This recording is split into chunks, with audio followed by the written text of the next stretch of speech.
Eccoci qua. Oggi è l'ultima conferenza che fa parte integrante del progetto dell'Eurasia. Come venerdì scorso, oggi come ospite abbiamo il professor Roskin dell'University of British Columbia del Canada. E oggi una conferenza molto interessante, anche un argomento molto vicino a voi, che riguarda una delle caratteristiche della lingua coreana, ovvero onomatopee, ideofoni. Quindi sarà una lezione super interessante. Lascio la parola al dottor Fabrizio Marcucci per la presentazione del professore.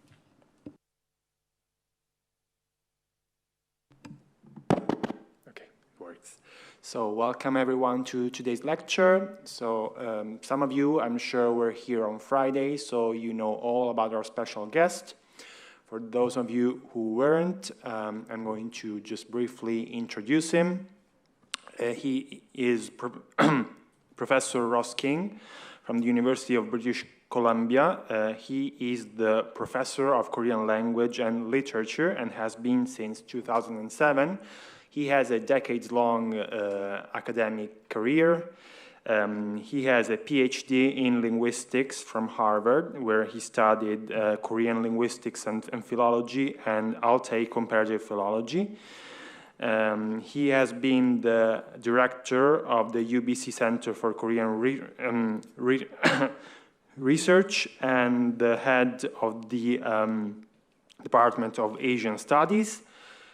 He has a list of publications that goes on and on for pages, so I cannot hope to just, give a short list. And he is one of the most important scholars in the field in the world, so we are very honored to have him here.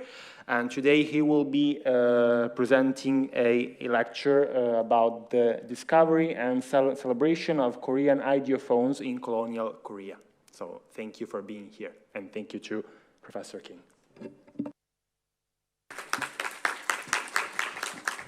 Thank you very much for your introduction, and nice to see many familiar faces in the audience again today. I will jump right in, but before I do, I want to reiterate my thanks to our hosts who've been very, very kind and generous to us these last few days. And I appreciate the opportunity. So I should start with an excuse, which is that this, unlike the paper I presented on Friday, today's talk is still in progress. It's not published. This is only, I think, the second or third time that I've presented about it, so I especially welcome your questions and feedback. But I will say that ideophones, the 의성어, 의태어 that I will talk about in a minute, have been one of the most fascinating and fun aspects for me as a learner of the language ever since I started studying in, 1979. So, I've been studying the language for something like more than 40 years, and this is still the most interesting and the funnest aspect. And I'm sure many of you have maybe already similar experiences with ideophones. But so that's the focus of the talk. Let me start. So discovery and celebration of Korean ideophones in colonial Korea.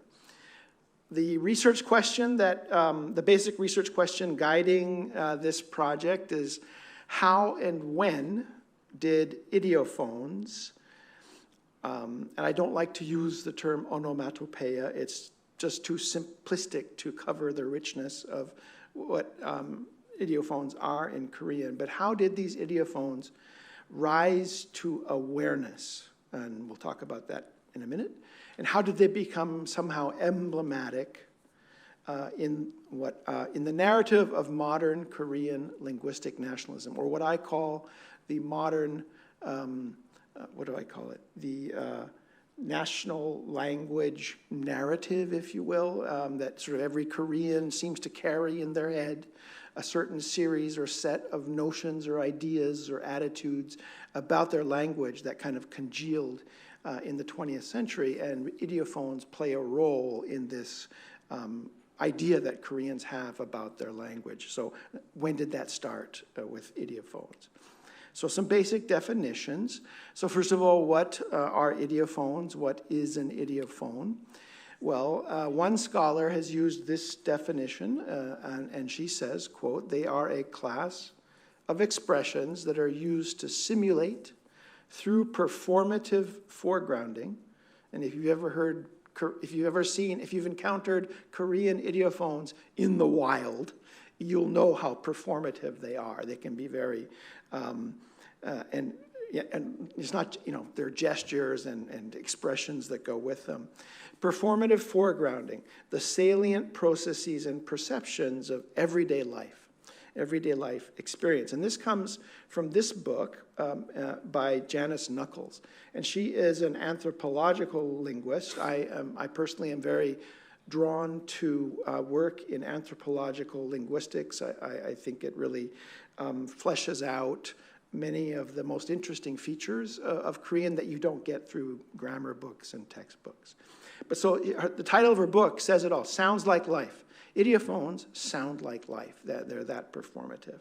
And so her book is about Quechua, which is basically the language of the Incas, spoken in Peru and nearby. She goes on in the same book and says, ideophones collapse the distinction between a speech event and a narrated event. So you're talking about something, or you're talking about an event that happened, but when you introduce ideophones, suddenly the about that thing and what I'm doing now sort of collapses in on itself and it becomes alive through the use of ideophones.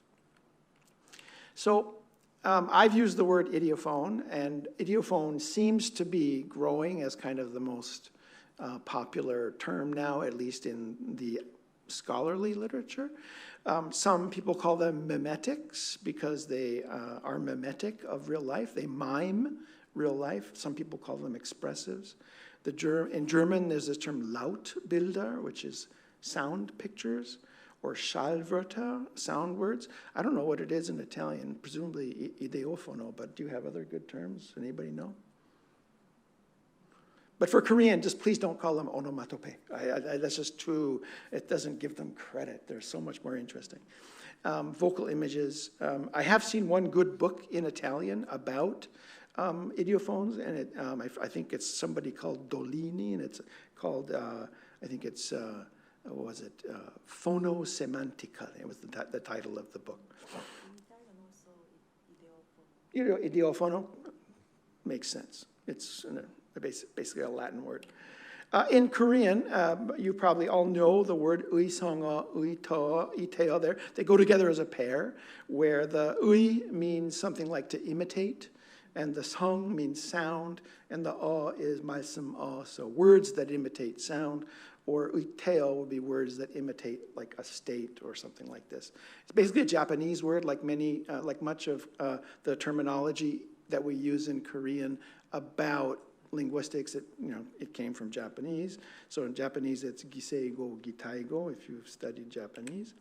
But there are other words that are being used in Korean, and especially North Korea tends not to use uisongo, uiteo. So the shinyung is a kind of a miming of something, or 흉내마 흉내를 내다, to kind of make fun of, or to copy, or to imitate, to mimic, and pontanmal, to sort of take as as a reference point or something. So these are all terms for uisongo, uiteo in Korean.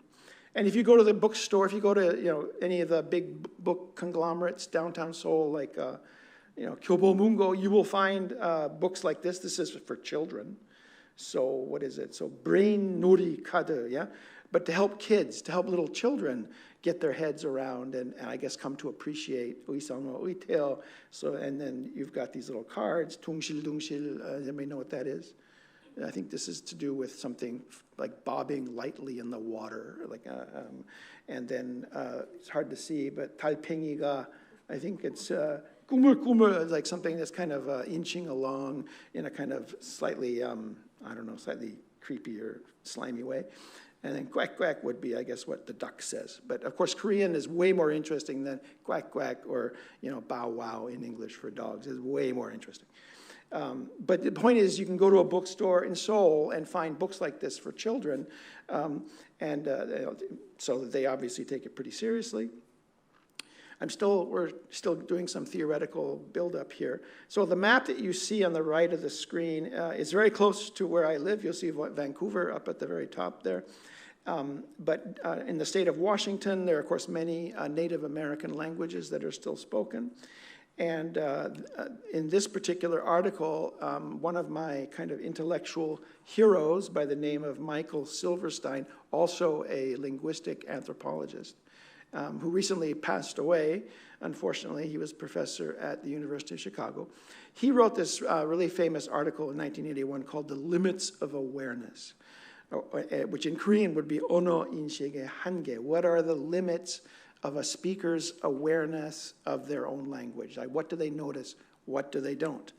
And he was specifically talking about this language called Wasco Wishram Chinookan, spoken in the state of Washington.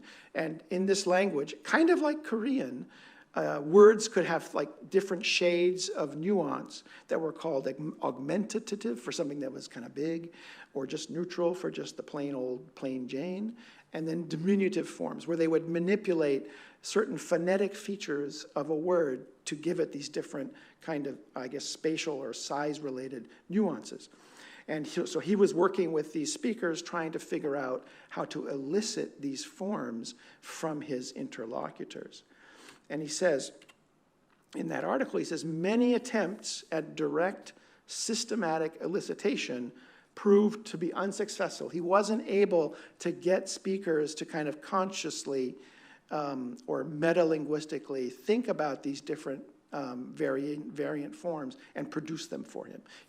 He says we are isolating not segments of speech, not whole sounds, but phonological features, kind of sub-phonological, phonetic features.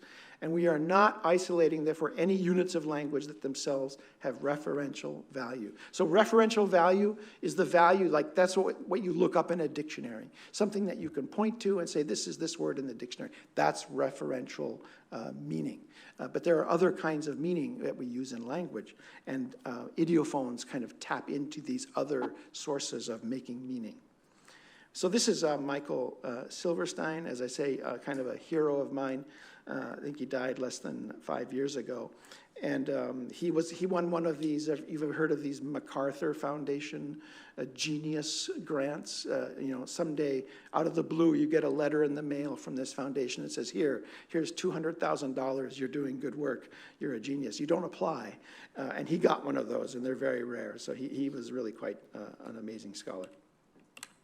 So the problem then is what is also called folk linguistic awareness, namely the availability of structural and pragmatic facts about language to the consciousness of non-linguists and their ability to report them. So non-linguists, lay speakers, speakers on the street, what do they notice? What has raised to their awareness? What has kind of or popped up into their field of vision about their language, which most of the time we don't think about.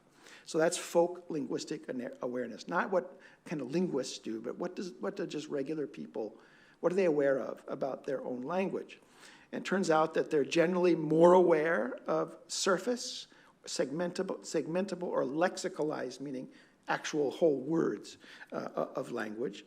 They're more conscious of presupposing, meaning something that already has a context given, than they are of creative indexicality, which is kind of spur of the moment.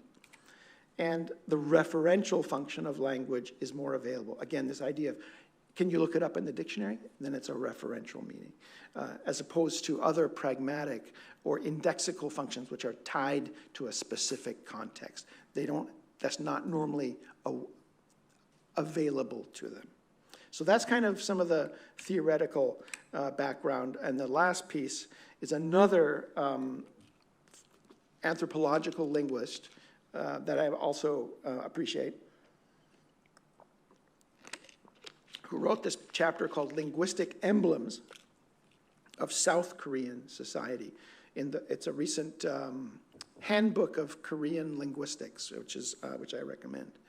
He says, as dimensions of both language and society emerge as objects of explicit and focused reflection, fractions, and this is my sort of emphasis, fractions, only fractions, tiny pieces of a linguistic repertoire come to serve for speakers as somehow salient examples of what they understand their society to be about. So certain things, and it's hard to predict what they're going to be, will suddenly pop up, and they're only just a small fraction of what they actually use in everyday life, but suddenly they say, this is our language, this is representative of our language.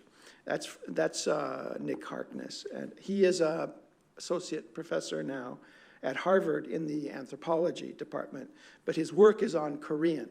And I encourage you to look him up. So those of you who have, how many of you have ever sat down and drunk soju with a Korean? Hand show. Good. Okay, so what do they say after they take the shot? Yeah, which one is it? Exactly. He has a paper about this. He wrote a really cool paper about what that means, okay? This idea of after you have soju, okay? This is the kind of, and so he has a whole book. He has a book about how Korean Christians learn to sing in church and what kind of a singing voice they are looking for, which is very clean and not Korean, and where that comes from. And then he has another second book that just came out about glossolalia, right? Speaking in tongues.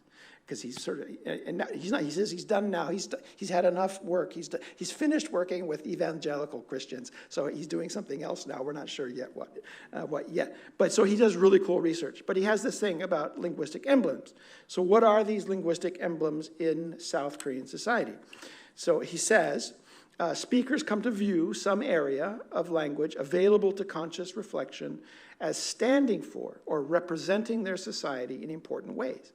When many people interpret these often complex signs to stand for society, both in terms of contiguity, causality, or proximity, indexically meaning this points to their language, this indexes Korea, as well as by some perceived formal resemblance or shared qualities. Is there something iconic about this thing they're talking about in the language? He says those we call emblems. And so he singles out honorifics. So most Koreans will tell you, oh, Korean, very special, very unique. We have honorifics, and it's an obvious one. Clearly, they're very interested and aware of their writing system. English language education is a very salient, hot topic in South Korea for all kinds of reasons. Slang, but then I would also submit that ideophones are something that Koreans will identify. And perhaps some of you have already had conversations with Koreans about ideophones. They all have opinions about them. And so I encourage you the next time you're with your Korean friends to just ask them, start a conversation about Uiseongo, Uiteo, and see what they say.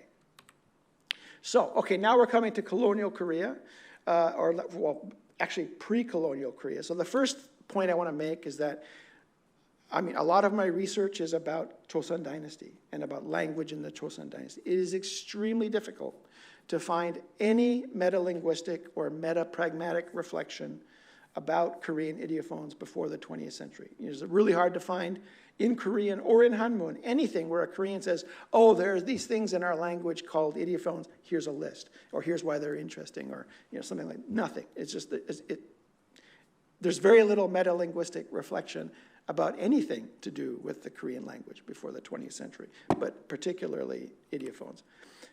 Furthermore, it's actually really hard to find meta-linguistic or meta-pragmatic reflection on Korean ideophones, even before the 1930s. So then the question is, well, so what was it about the 1930s that suddenly we have this kind of surge in interest in ideophones in Korea? Well, let's start with literature and with the writers of new literature in Korea. a colleague of mine at Sungkyunkwan Daehakyo, Lee Hae-ryung, who is a wonderful, close reader of 1920s and 1930s literature in Korea. She says the following: the novelistic style forged through the continuous exclusion of sinographs and sinographic vocabulary as a language impeding the purity and nationality of the Korean language resulted in an empire of adjectives and dialect. And just because you're all learning Korean, let's see what she says in Korean.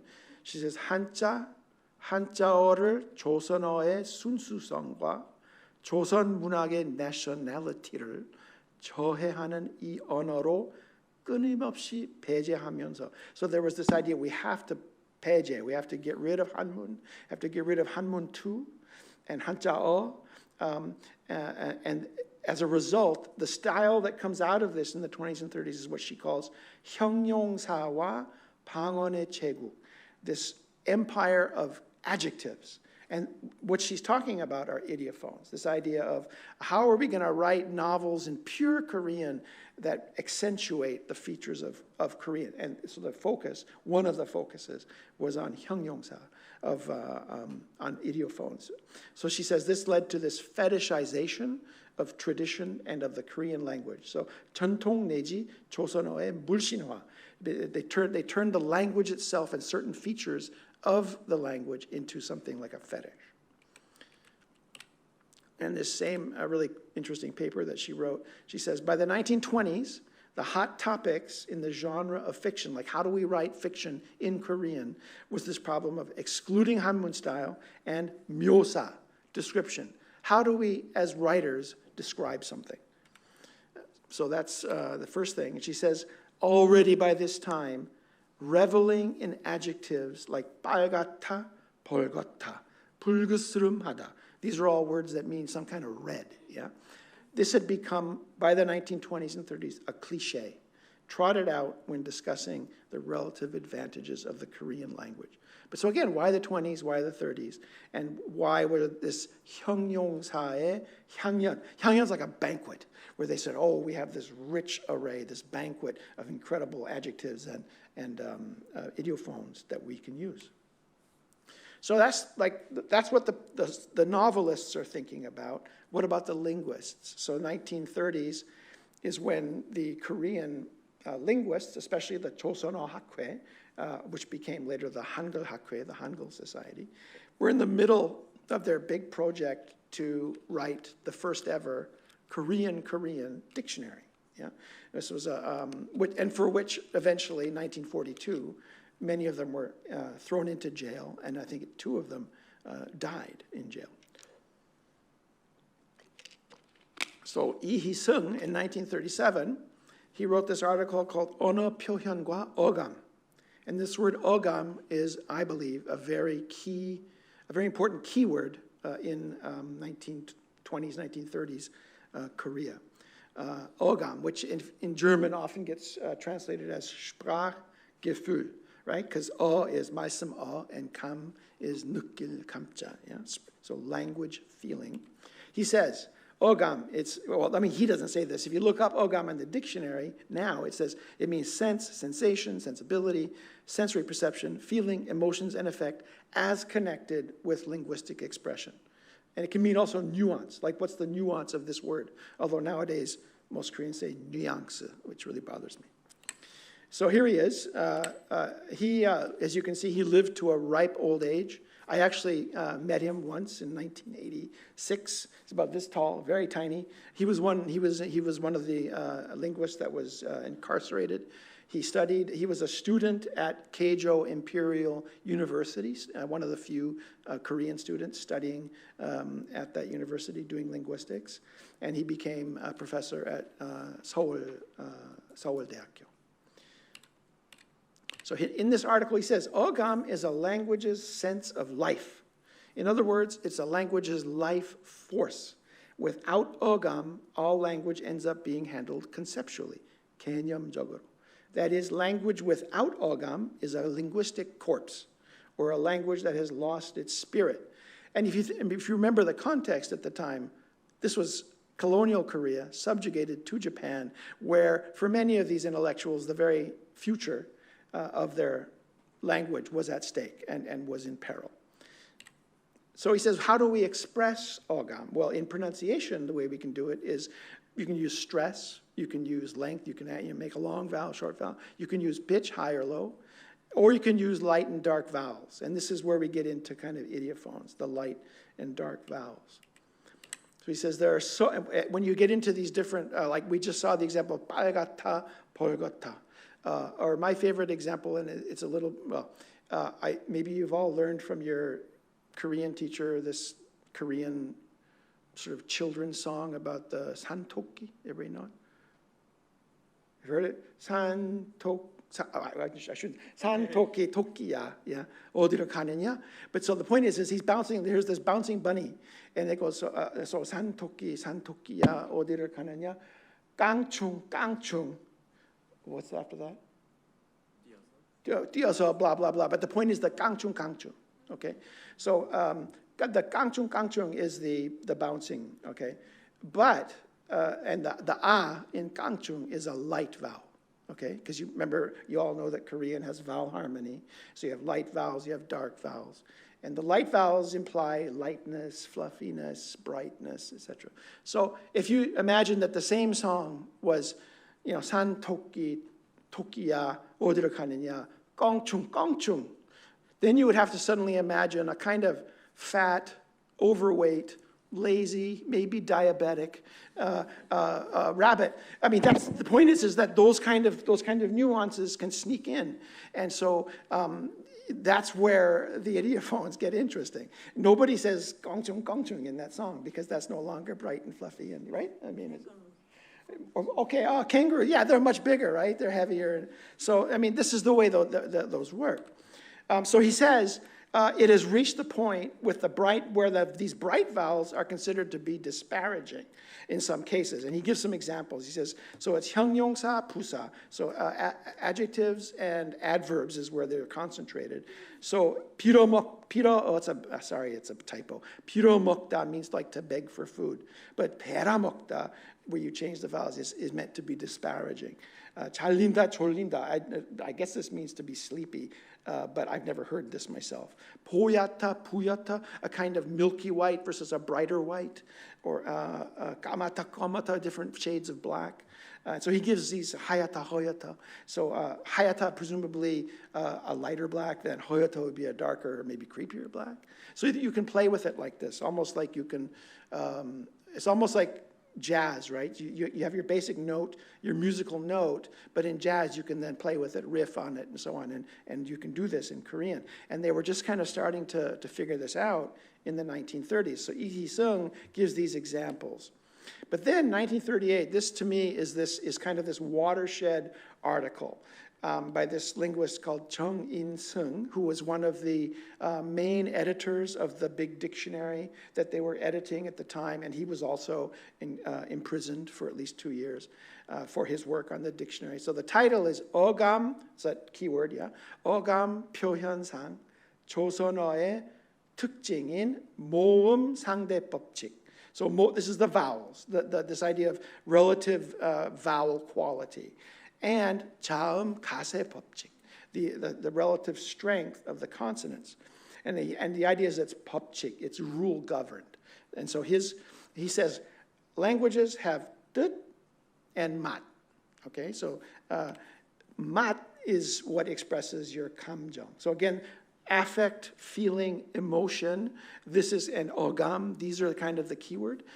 mat expresses your 감정, and it's also known as ogam. So he's kind of bringing these all together. 어의 is word meaning. 어감 is word feeling. And for these linguists, 어감 is what's really special about Korean. And it's not just that it's special, it's actually way better than Japanese, is kind of the subtext. So he says, oi is objective, covenant-like. So it's this idea that it's a kind of social contract. It's fixed, but ogam is totally subjective, speaker-focused, free, dynamic. You can play with it. You can riff on it like jazz.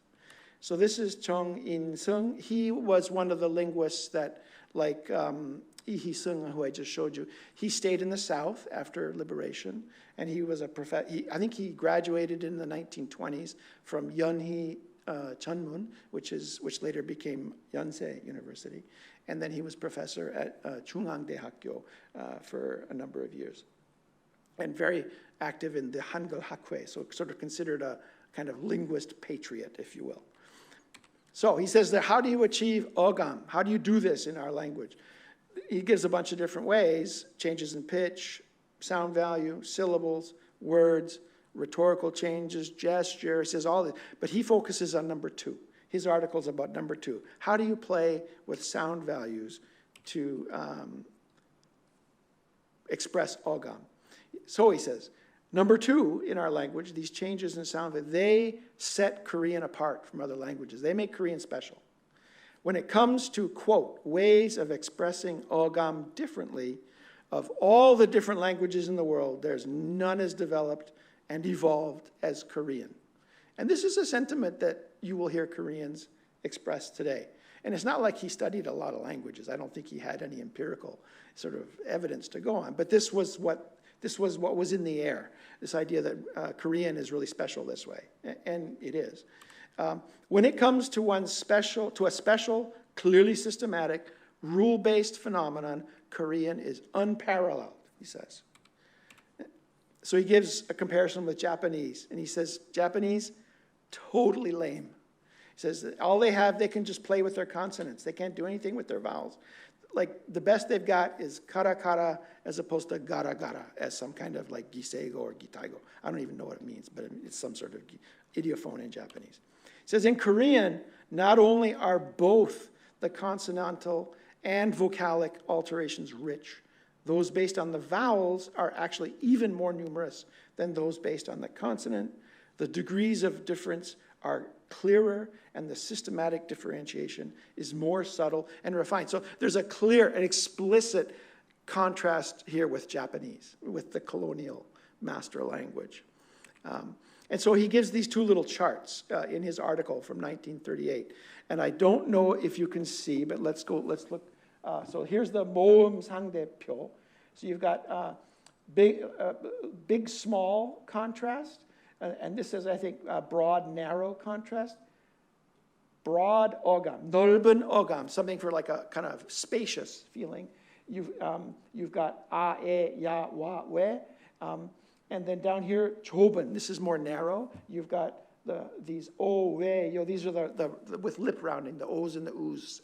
Up here, you've got 작은 ogam, smaller. So these a, e, ya, wa, these are smaller, lighter.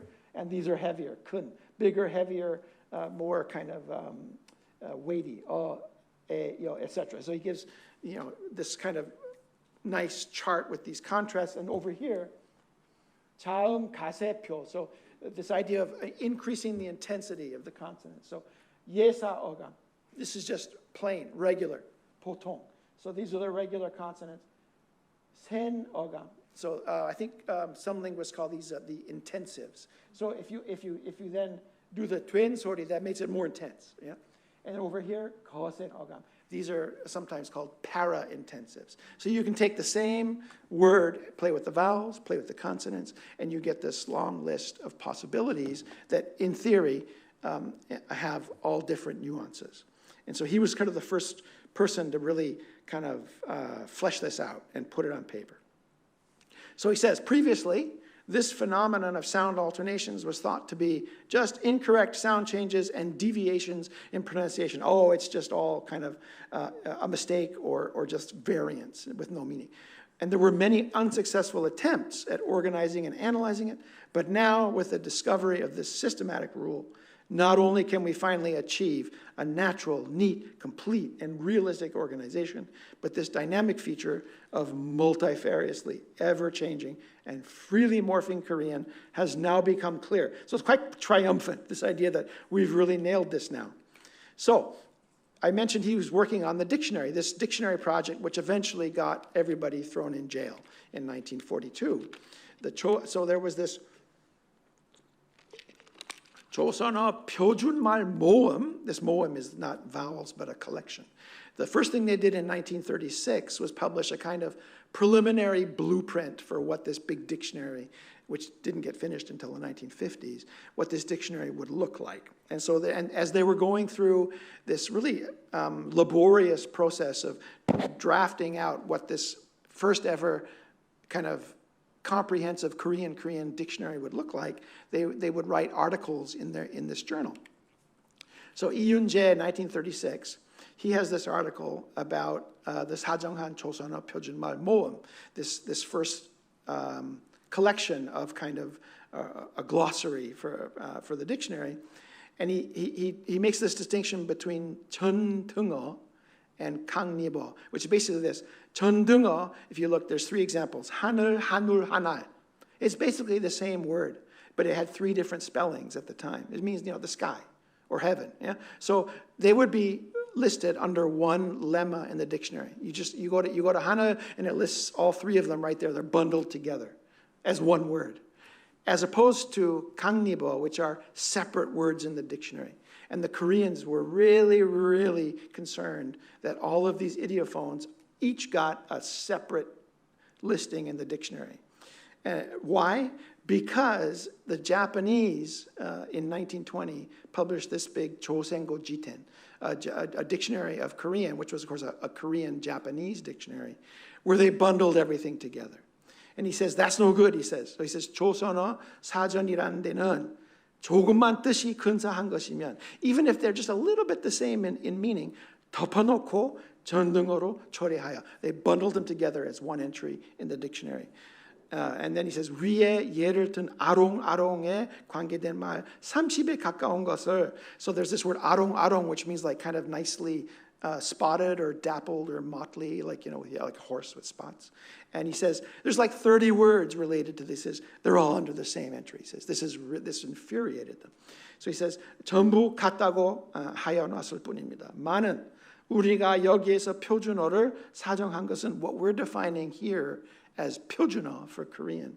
이것이 다 각기 다르다는 것을 찾아내어 낱낱이 그 뜻을 밝힌 것입니다. We have taken every single one of these, separated them out, and actually defined what they mean, saying these are separate words, which, by the way, has the kind of bonus side effect that it makes it look like Korean has way more words than Japanese or some other language, right? It kind of jacks up your word count.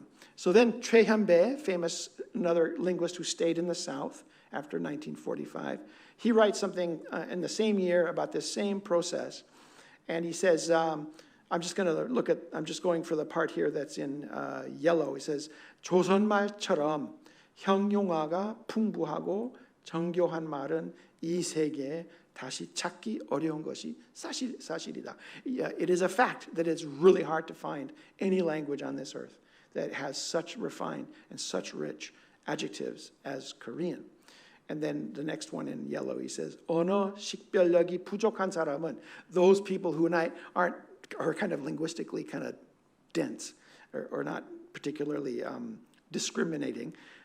혹 이 따위의 말이 뜻이 동등이요 개별어가 아니라 하리가 있을는지도 모르겠으니, there might be those who have this kind of really dull linguistic sensitivity. You say, they're all the same word. He says, but 이는 결코 그런 것이 아니다. This is absolutely not the case.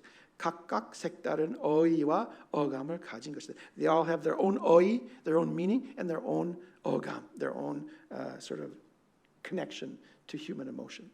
And this was, he became a big cheese after he became professor at Yonsei-daekyo, and in fact had almost like a decisive influence on South Korean language education policy for until he died in the 60s. I mean, he had a direct hotline to the Ministry of Education on textbooks and these kinds of things.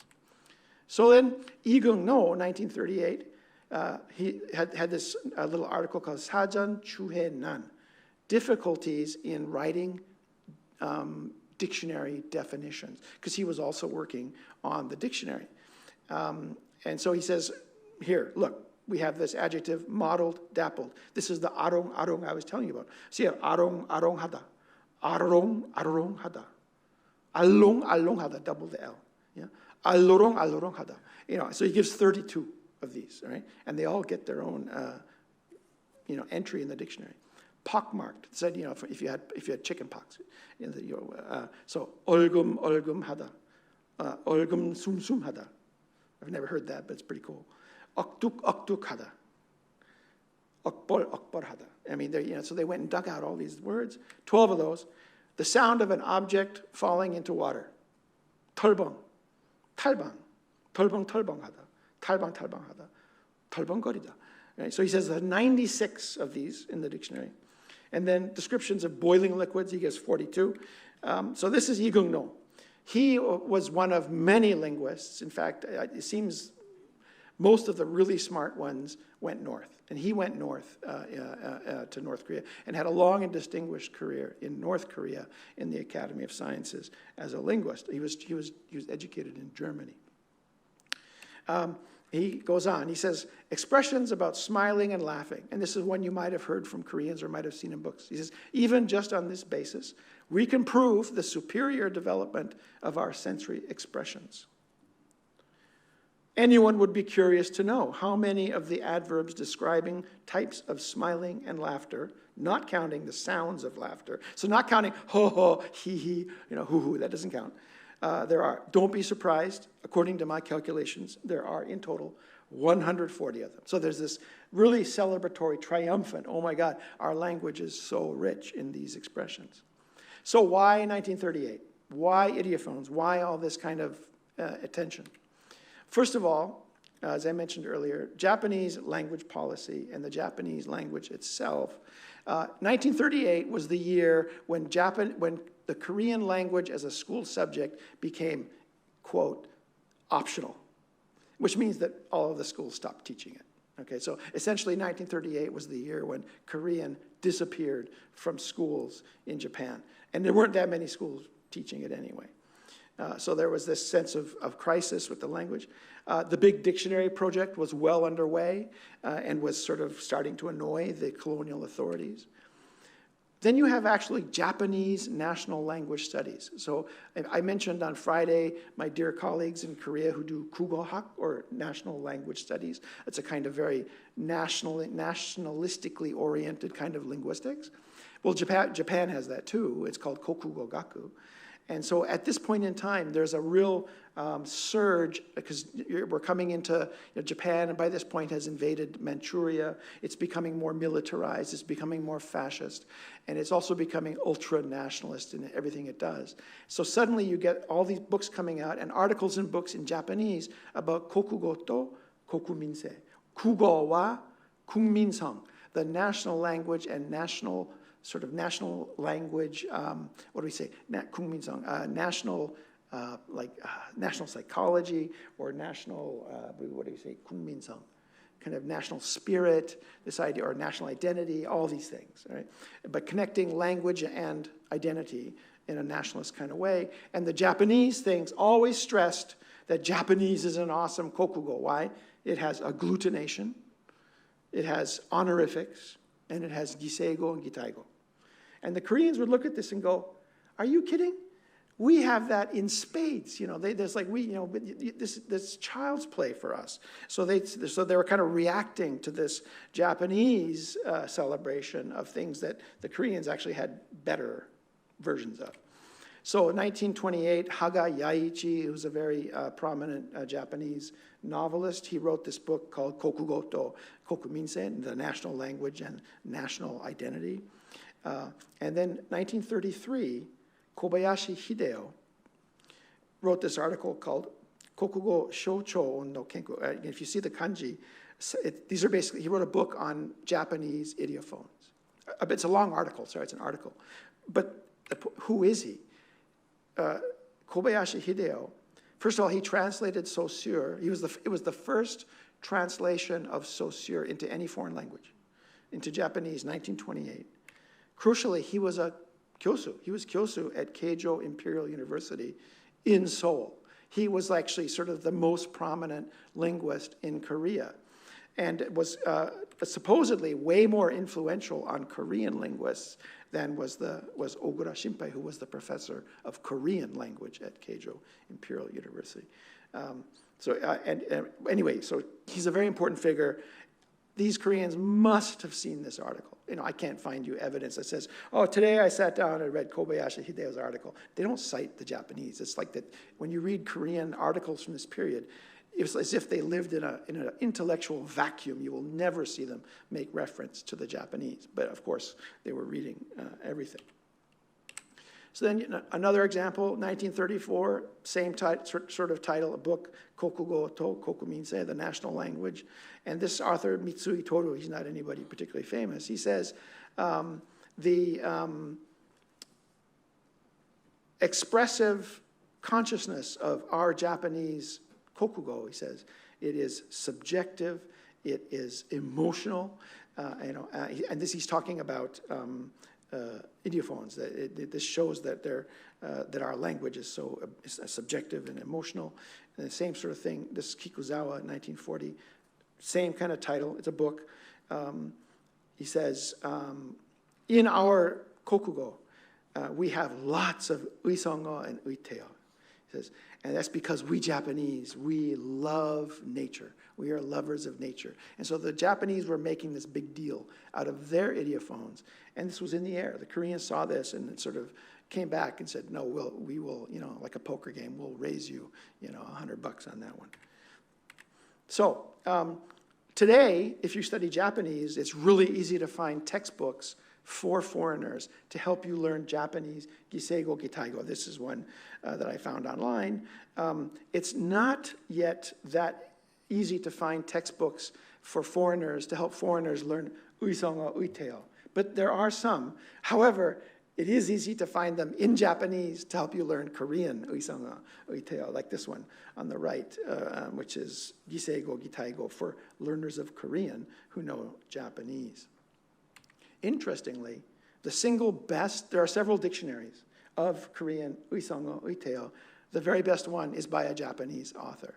And it's almost 1,000 pages long. And he went, for about 4 decades, he went through all of these Korean novels and short stories and pulled out all these examples of uisongo, uiteo, many of which are quite spectacular. I have 2 favorites. One is of a young man at night walking along a dike next to a kind of ditch where there are tons of frogs that come out at night to rest on the top of the dike.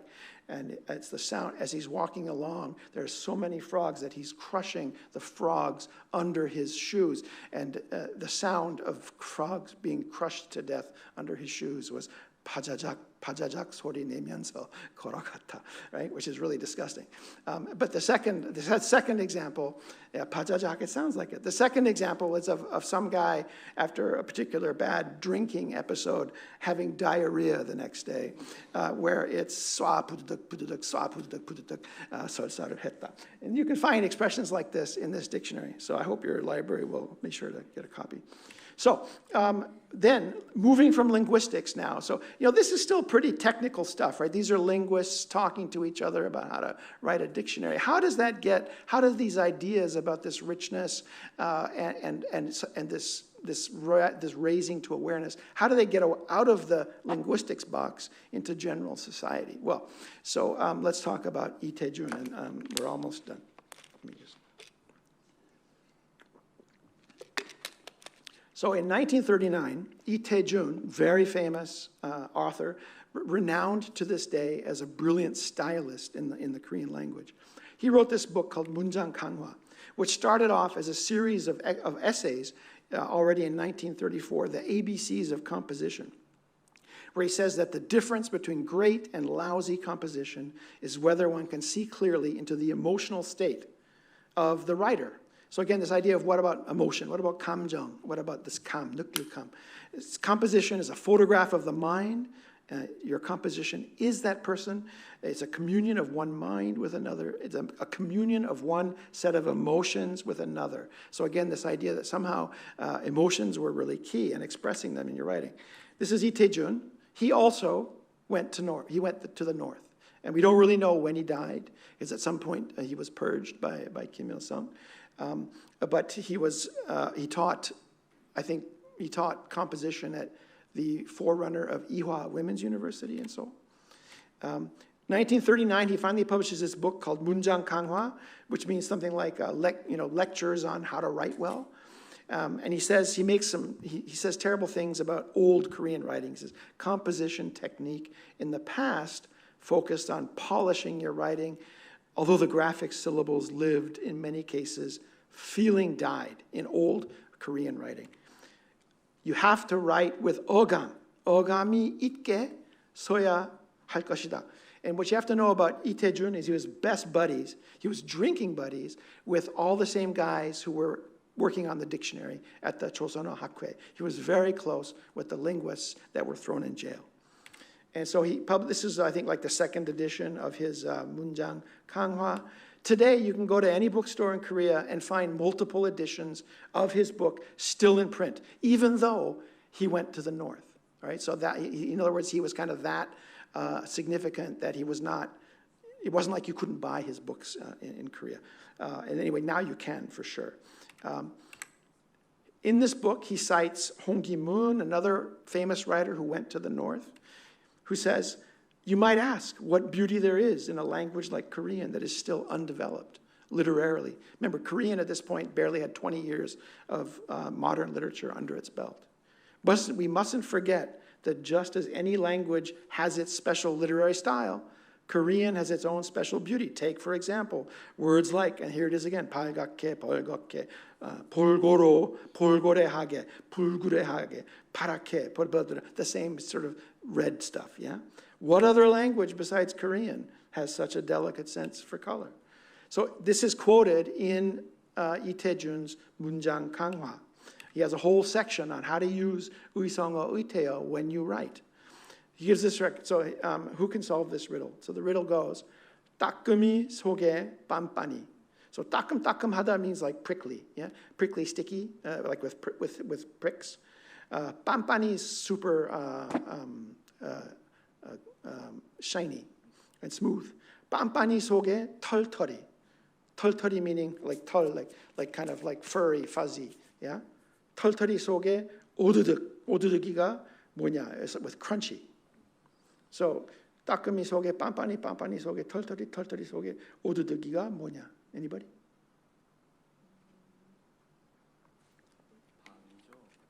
Yeah, 밤입니다. 밤. It's a chestnut. Yeah, chestnut. Yeah. So he gives this example in his book as an example of how great ideophones are, right? So again, it's all about the 감각, words that express different kinds of sensation. The 오관, the 5 different sensations. He says, 이런 데서도 우리는 감각어가 얼마나 풍부한 사실을 느끼지 않을 수 없다. Yeah? 감각은 오관을 통해 얻는 의식이다. 시각, yeah? Your visual sense. 청각, your hearing sense. 미각, taste. 후각, smell. 촉각, touch. 이 5 신경. All right? He says our language is the best and the richest at expressing these. So then he cites the same Isi-sung. He cites Isi-sung, exactly the same thing. He says we have all these words for 시각, 청각, 미각, 후각, 촉각. And then 촉각, he says 껄껄하지 않은 하나만이라도 매끈매끈, 반들반들, 번들번들, 반드르르, 번드르르. And they give all these wonderful examples for something smooth and sleek. Yeah? So colors, smells, 구수하다, 고소해, all these words. Where does he say here? 특히 묘사인 경우에는, for 묘사, remember this is the key word. How do we do 묘사 when we write literature? How do we do descriptions? 풍부한 의태어를 되도록 많이 이용할 필요가 있다. And this is coming out of his manual, this manual on how to write good Korean that to this day is still referred to as a kind of best practice manual. So then, 1946, we're out of the colonial period. We've had liberation. We have a new kugo. The kugo is now Korean, not Japanese. He writes one more article in 1946, the same Lee Tae-jun, called Kugo에 대하여. And he develops this folk theory about gender and syllable closure. He says, Closed syllables are masculine. Open syllables are feminine. Korean, 봄이 오면 꽃이 핀다. Yeah, when it's spring, the flowers bloom. Japanese, 하루가 그루또 하나가 사쿠. He's saying Japanese, he says, is too effeminate because the syllables are open. And English is sort of, he says, it's too rough. When spring comes, the flowers bloom. He says, contrary to Japanese, German with its closed syllables, too coarse. In English, big defect. Only Korean has the ideal condition, half closed, half open. And so he's still kind of really creating this image and this ideology of what Korean should be. He says the sine qua non of a language's expressive power is its connection to affect, to kamjang. Yeah? Only the world of words prepared via the five senses defines the basic limits of the minjogo. Because this is now they're having to really define what is our minjogo, what is our kugo, and what is it about it that's special. Truly, the sound of the wind, the cry of the heron, the cock's crow, and the dog's bark, there is no sound that ideophones cannot imitate. Does this remind anybody of anything you've seen about the history of the alphabet? I don't know, you wouldn't, unless you've studied Chosun history, you might not have seen this. No? So if you, when you come to study the invention of the Korean alphabet, there's a famous, so the Hunminjeongeum is the name of the text that promulgated the new alphabet. In addition to the Hunminjeongeum, there was another pamphlet, another book published called the Hunminjeongeum Herebon, with examples and explanations, which was not discovered until 1940. But in that, Chung In-ji, famous Chosun Dynasty scholar, worked very closely with Sejong in defining the alphabet. He writes this postface to the Hunminjeongeum Here, where he says, there is no application not provided for, no destination. The letters, the Hangul letters, do not reach. Even the sound of the winds, the cry of the crane, the cackle of the fowl, and the barking of dogs may be put into writing. So Itaejun has taken this, by then already classic phrase about the invention of the Korean alphabet and applied it to ideophones. And so I think this is probably again, part of the locus classicus of where Koreans get this kind of almost mystical kind of awe for their uisongo, uideo. So he says, I am not trying to heap biased praise on Korean because I myself am a Korean. Rather, I have simply pointed out the ususong of Korean based on facts. So this ususong also becomes a keyword specific to the Korean language.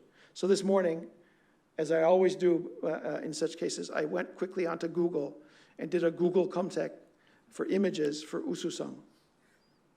Look at them. It's all Hangul, which for Koreans means the same thing as the language, right? For Koreans, Hangul and Hangugo are basically the same thing. And so part of the ususong, the so-called superior excellence of Korean, is not just Hangul, but ideophones. It's part of the package, right? And so let me conclude then. So first of all, I think that Japan's prior and ongoing project to define the Kukjin of their own kokugo, their own national language, and to link those to the Japanese national kind of mindset, which included Gyeongo and Giseigo and Gitaigo for them. That was a part. So there was a reaction to Japan, against Japan. I think there was also this preoccupation with ogam and with affect and with linguistic and literary instantiations of affect and emotion that played into this.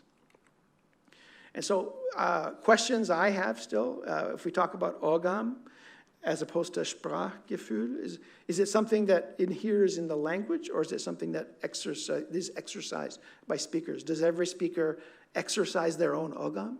And you do that with ideophones?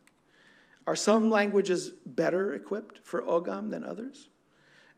There's a really cool, the same woman I mentioned earlier who wrote this book, Sounds Like Life. She has this really cool article called To Be or To Be Not Ideophonically Impoverished. And Korean is ideophonically enriched. There's no question of that. And they discovered that in the 1930s. And so I think that ultimately it was the writer Ite Jun, through his popular style manual, that popularized something that was originally, it started as a kind of more technical linguistic discovery of ideophones in Korean. So it's now part of what I call the Korean vernacular belief system. Ideophones are in there, and I encourage all of you to ask your Korean friends to tell you about ideophones and just see what they say, because it's really interesting. Thank you.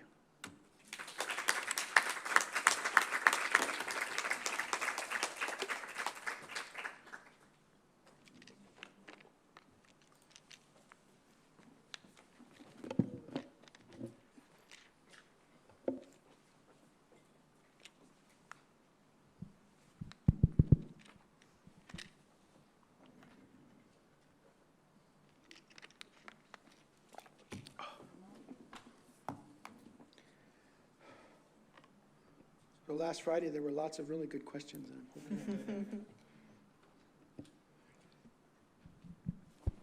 Hi, thank you so much for today's lecture as well. I'm very interested in translation, and as we said, when we translate Korean, of course, we're going to meet a lot of ideophones in all types of texts. Yes. And I just wanted to ask, what's your opinion on translating ideophones? Because as we have seen, and how Koreans express, even though translated literature is not for Korean people because it's for the other side, no? Yeah, sure.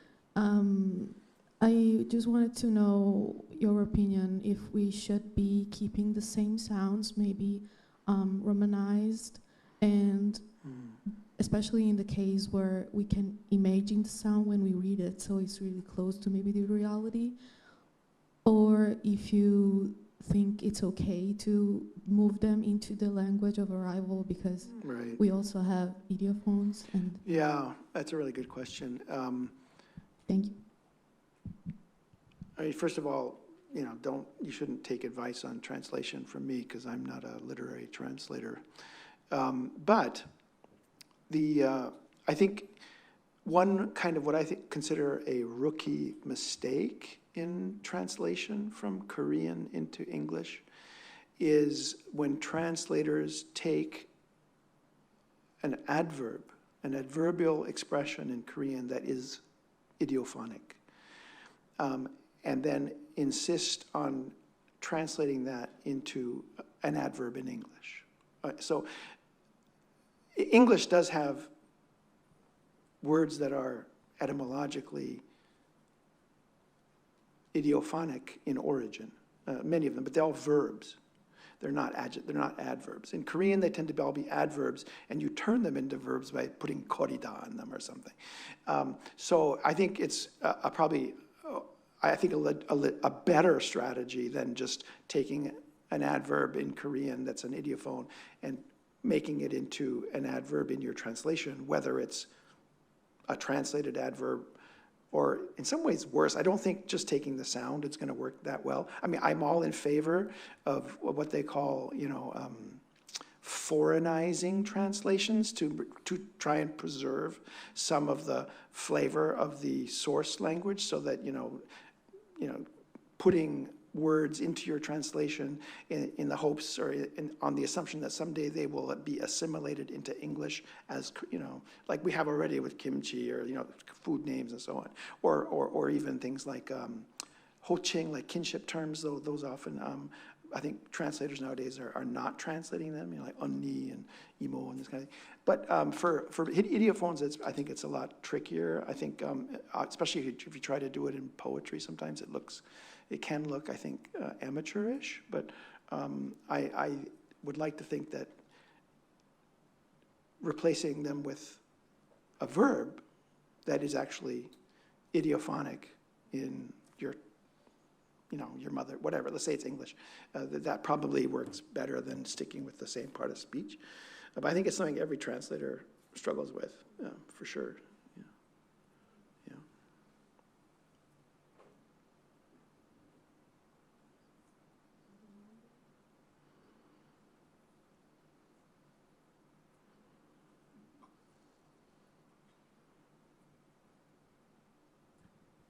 If I may ask, since she was asking about, translating ideophones, I think one of the struggles which we find in Italian is that ideophones in Italian are considered to be a childish thing, an informal thing.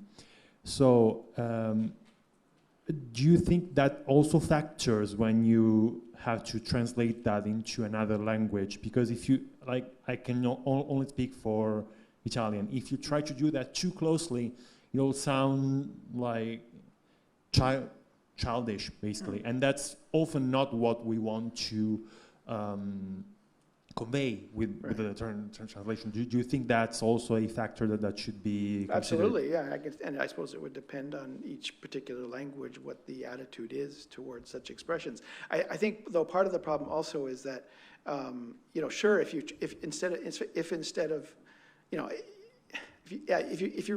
your translation comes out like you're saying, oh, look at the choo-choo train, this kind of thing, where it sounds like baby talk, that's not good. And they're emphatically not baby talk in Korean. But of course, your translation at the end of the day has to be in the same register, for your readers as it was for the reader back in Korea. But that's why I say using verbs is way better. I mean, English has lots of great sort of ideophonically derived verbs, but if you just translate all the adverbs as adverbs, it will sound, I think, childish, and I think an English reader would have the same reaction. I think there is also, I look for this all the time, but I have a hard time finding actual sources that will explicitly say this so that I can cite them. There are some Koreans, I think, who will say, oh yeah, it's somehow, it's not as high register as using Hanja or Hanmun too. And it gets us back to this original debate starting in the 1920s is, how Hanmuni do we want our written language to sound? And if you're really against sounding Hanmun-like or Hanmun-2-ish, then you would, I think, tend more towards deploying more ideophones. So it's partly, I think, also just the sort of ideology of the writer. I think also poets are going to be much more positively inclined to exploit ideophones than perhaps prose writers. And poetry is, of course, way more difficult to translate anyway. Anyway, those.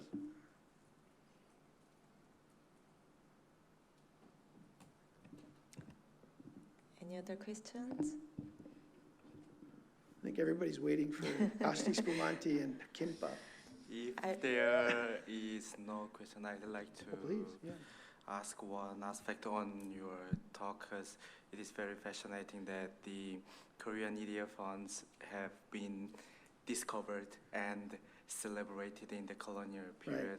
Right. I think that was a kind of response to the colonial linguistic policy of the Imperial Japan. And I'd like to ask you to describe more about the discovery of 훈민정음회래 in 1940, that its effect on this kind of movement or study for Korean studies. Yeah. It's an excellent question, and I can't give you a good answer because I haven't done the research. So a part of the problem is that it was discovered in 1940, where we're already into very much the darkest phase of the colonial area. It's wartime. Nothing's being published, certainly not in Korean, hardly anything. All of the linguists who might have had something to say about it are in jail. So it's discovered in 1940. There is a sort of conspiracy theory out there about the circumstances under which it was discovered, and I'm still fuzzy about what exactly the conspiracy is. But there was like a missing page, and then was it fabricated or not? But I have yet, you know, I consider myself a fairly, what's the word I'm looking for? I'm pretty good at bibliography and finding out what's been written. I am not aware of a single article in Korean that addresses this question, and I think it's a great question. So, you know, how did that change the discourse? I mean, there's a huge literature about the history of the Hunminjeongeum, about the Haerebon, about, you know, what a wonderful text it is and how it explains how the alphabet came about. But in terms of how it affected the bigger discourse about the language ideology and sort of Kugo Sasang, that I have not seen. And so this one quote that I just gave about, you know, the cackling of fowl and the barking of dogs is clearly intertextual with it, but I have not seen other such examples. It'd be a great research topic for somebody for a thesis or an article. Yeah, yeah. Thank you for your Yeah, this lecture was very interesting because many years ago, when I was drafting my dissertation for bachelor degree, my research was on this topic, on ideophone in Korean, because I was working as translator. I was translating Korean comics or manhwa, where you can find many onomatopoeia and ideophones. So my tutor was very impressed by the richness in Korean in terms of the ideophone. So it was very interesting, but as mentioned by Fabrizio, in Italian is often considered by childish languages, so it's not often used. But as you say before, this is one of the most important characteristic of Korean languages. So for students who are approaching to the study of Korean language is very important, and to understand also ogam, so nuance, is quite difficult. My question is very simple because Korean language is complicated, okay? But when you started to study Korean so many years ago, you are shocked, you are impressed by the ideophones in Korean? Yeah. At the time? Absolutely, yeah. Especially as you showed us that this particular sound when Korean drink soju is very strange, right? Very strange, yeah. But so, fun, especially when you're actually drinking. How can you interpret these sounds in your culture, or it's very rude? Yeah, I've never thought about trying to incorporate it into my culture. I'm happy to assimilate to Korean culture if I'm drinking soju. Yeah, I don't know. Like you, one of my first papers that I wrote for a course was actually about Korean ideophones. One of my first papers in graduate school was comparing Japanese and Korean ideophones. And so that's where I really got interested in it, and it's just been an interest for many years. But this is more recent in terms of a research project. I'm not sure how to answer your question, though. I don't know how to interpret. I'm still struggling just to learn them. It's not easy to learn them. I mean, as I say, there aren't really resources to help foreign learners master them, because you really need, they only really work in a specific context. And so unless you've got a textbook that gives you really good sort of, what's the word I want, sort of stereotypically common contexts where you can use certain kinds of ideophones. Because if you use them properly, if you deploy an ideophone correctly in front of a native speakers, I mean, as you all will have known, you know, you just say a few words of Korean in front of Koreans, like, oh, even though you don't, right? It's just kind of just being polite. But if you whip out a really good, appropriate ideophone, you know, and do it right, it's actually really unsettling for them, because it's something really that's somehow deep in their own consciousness, is something that only they can do. And so I think to really be a good speaker of Korean, to really say that you are a fluent speaker, you need to be able to handle them pretty well. And there's nothing really I've seen that helps learners do that, other than just spending many, many hours drinking soju with Koreans. Yeah. Any other question?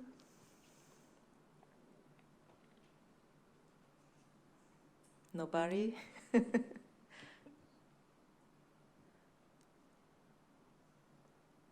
I hope everybody at least is inspired to learn. Oh no, it's always Hi, it's just a quick question. So your description of the use of ideophones in colonial Korea, right? Things have changed. The language has changed dramatically since then. So I'm curious about whether there are any research studies that have kind of tracked the linguistic change. In the ideophones? Yeah. Oh, good. I think, yeah. Understood. Yeah, good question. The short answer is no. I mean, we don't even really have many ideophones attested from before the 20th century. So if you study Middle Korean, the language of the 15th century, but anything 15th through the 19th century, there's not a lot of ideophones because most of the texts that are being translated, because most of the texts are translations, and they're translations from classical Chinese sort of, Confucian type texts that aren't the kind of text where you would find ideophones in the first place. So we don't have a lot of research about ideophones from the 15th to the 19th century. And we also have very little looking at how ideophones today would be different from what they were in the colonial period. And even some of the examples I showed you, I'm sure that you as a native speaker, probably, I've never seen that word before. I never heard that word. So where were they getting these words? I mean, they must have got them somewhere, but that doesn't mean that everybody knew them. So yeah, that's another big question mark, is how obviously they change over time, but we don't really know the specifics of how Korean ideophones have changed over time, other than that the vowel harmony contrasts have eroded just because of sound change. Yeah.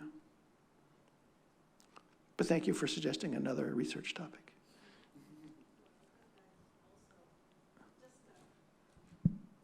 I'm just curious about what our students think about the recent change, especially overwhelming use of English words instead of Korean words. So now all fashion magazines or media, you don't see red or like 붉은색. Nobody will say 붉은색 or 빨강색. They say red color. Yeah. Red. Yeah, it's true. So it's sort of almost Korean ideophones are being rejected. Maybe they're being threatened by English like everything else. Yeah, that's a good point. Yeah. So I guess that the other question would be, if it's dying out in the fashion industry, if you don't see, so where do you see ideophones in the wild? You would think that you would see, one place you find them in the wild is on cooking shows.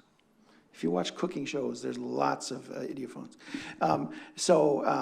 Who knows? Maybe they'll start dying out in cooking shows too if they start using English in those. Where will they survive? I don't know. That's another research project. Oh, Michele.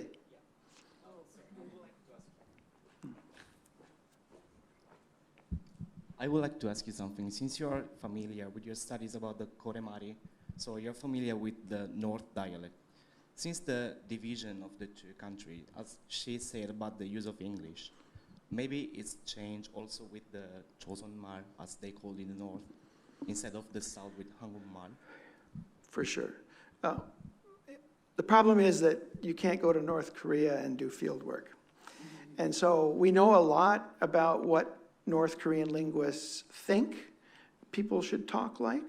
For example, I have an article, again, it's not published yet, but I have a recent article I wrote about the way North Koreans are told women should speak. You know, what is feminine speech? They write about this a lot in North Korea. What is feminine speech? How do you sound ladylike? How do you sound feminine?